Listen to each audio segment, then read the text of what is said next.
После пожара в здании Сибайской филармонии на нее и так без слез не взглянешь. А теперь из-за чьих-то художеств на стенах учреждения смотреть и вовсе неприятно. Чего здесь только не прочтешь. Кто кого любит, куда посылает. Рядом с надписями какие-то невнятные рисунки. Не забыли здесь упомянуть и про президента Путина. Вопрос: для чего? Работники филармонии утверждают, что нецензурной росписью занимаются ученики соседней школы. Но, как говорится, не пойман, не вор. А рисуют все это слетевшими с кровли угольками. Но рисунки еще полбеды. Хуже всего, что неизвестные бьют стекла в окнах, поганя и уничтожая то, что уцелело после происшествия. И вновь вопрос: для чего?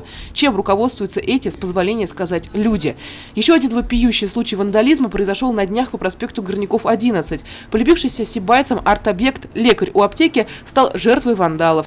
Бедолаге Айболиту, как его прозвали в народе, снесли голову. Чем помешала скульптура, сотворившим такое, неизвестно. Зачем свою агрессию, дурное воспитание, ненависть нужно выражать именно так, разбивая, выдирая, исписывая, одним словом, уродуя. Ведь в этом городе живем мы с вами и каждый день проходим мимо той же филармонии или вот этого симпатичного лекаря. Между тем, есть и альтернатива для любителей уличного творчества. Вот вам пища для размышлений. Пункты Башкирэнерго разрисовали детскими рисунками, посвященными Дню Победы. Вот это красиво. Неуважаемые художники от слова «худо». Возьмите на заметку, как выглядит настоящее выражение творческой мысли. Елена Афанасьева, Радмир Сингулов, Любовь Карпова, телекомпания СТВ.